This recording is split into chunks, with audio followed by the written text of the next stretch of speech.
There are some filmmakers who are so influential that no matter where you look, you see traces of them everywhere. I see this filmmaker's framing in the works of Wes Anderson,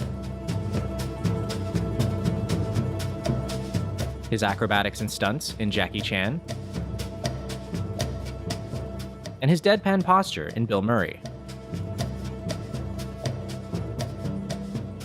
He, of course, is Buster Keaton, one of the three great silent comedians.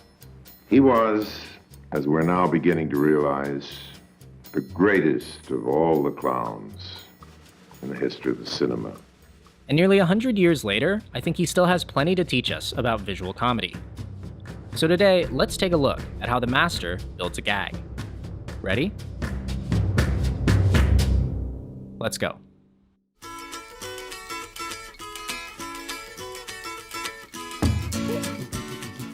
The first thing you need to know about visual comedy is that you have to tell your story through action. Keaton was a visual storyteller, and he never liked it when other directors told their story through the title cards. The average picture used 240 titles. That was about the average. 240 was the average. Yes, and the most I ever used was 56. He avoided title cards by focusing on gesture and pantomime. In this shot, you never find out what these two are talking about. Everything you need to know is conveyed through the table and their body language. But what you had to say, you had to communicate to the audience in only one way. Through action. That's right. We eliminated subtitles just as fast as we could if we could possibly tell it in action. Keaton believed that each gesture you did should be unique. Never do the same thing twice. Every single fall is an opportunity for creativity. But once you know the action, we come to the second problem. Where do you put the camera?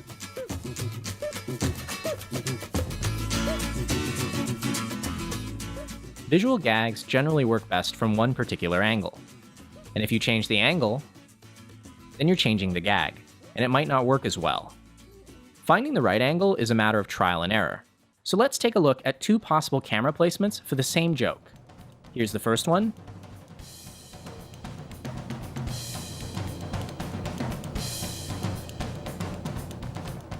And here's the second.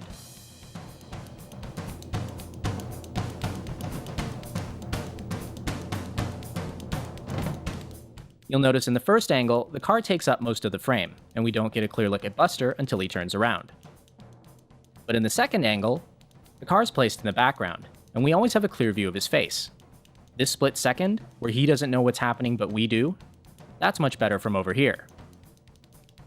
And in the first angle, the framing splits our attention. Our eyes want to look at his face and the sign at the same time. But after reframing the scene, our eyes naturally look at him, then the sign, then back to him. Much better. Now we come to the third question. What are the rules of this particular world? Buster's world is flat and governed by one law.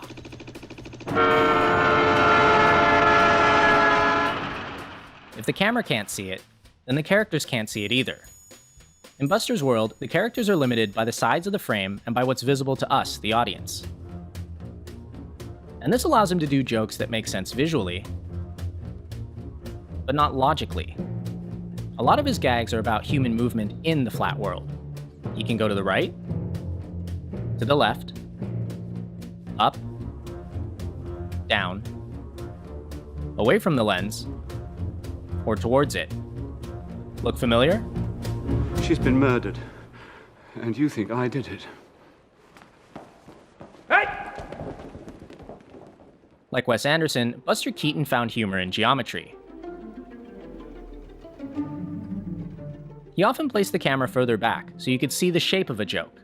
There are circles, triangles, parallel lines, and of course, the shape of the frame itself, the rectangle. I think staging like this is great, because it encourages the audience to look around the frame and see the humor for themselves. In this shot, think about where your eyes are looking. Now where's he? Some of these gags have their roots in vaudeville, and are designed to play like magic tricks.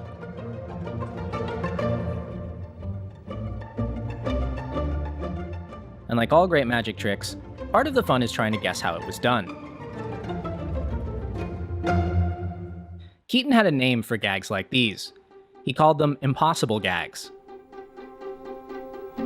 They're some of his most inventive and surreal jokes. But as a storyteller, he found them tricky because they broke the rules of his world. We had to stop doing impossible gags and what we call cartoon gags. We lost all of that when we started making feature pictures. They had to be believable, or your story wouldn't hold up. So instead, he focused on what he called the natural gag, the joke that emerges organically from the character and the situation. Consider what he does with this door.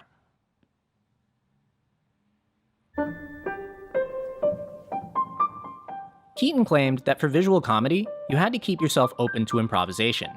How much of it was planned and how much came out in the actual doing? How much was improvised, you know? Well, as a rule, about 50% you have in your mind before you start the picture, and the rest you develop as you're making it. Sometimes he would find a joke he liked so much that he would do a callback to it later.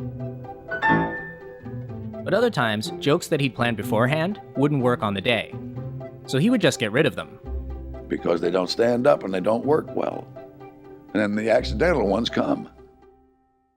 He was supposed to make this jump, but since he missed, he decided to keep the mistake and build on it. So you seldom got a scene like that good the second time. You generally got them that first one. Maybe that's one of the reasons there was so much laughter in the house the other night. I mean, the younger people and I had this feeling that what we were seeing was happening now. That it happened only once. It was not something that was pre-done and done and done. And that brings us to the last thing about Buster Keaton, and his most famous rule. Never fake a gag. For Keaton, there was only one way to convince the audience that what they were seeing was real. He had to actually do it. Without cutting. He was so strict about this that he once said, "Either we get this in one shot, or we throw out the gag." And it's why he remains vital nearly 100 years later. Not just for his skill, but for his integrity. That's really him. And no advancement in technology can mimic this. Even now, we're amazed when filmmakers actually do it for real. But I think he did it better 95 years ago. So no matter how many times you've seen someone else pay homage to him,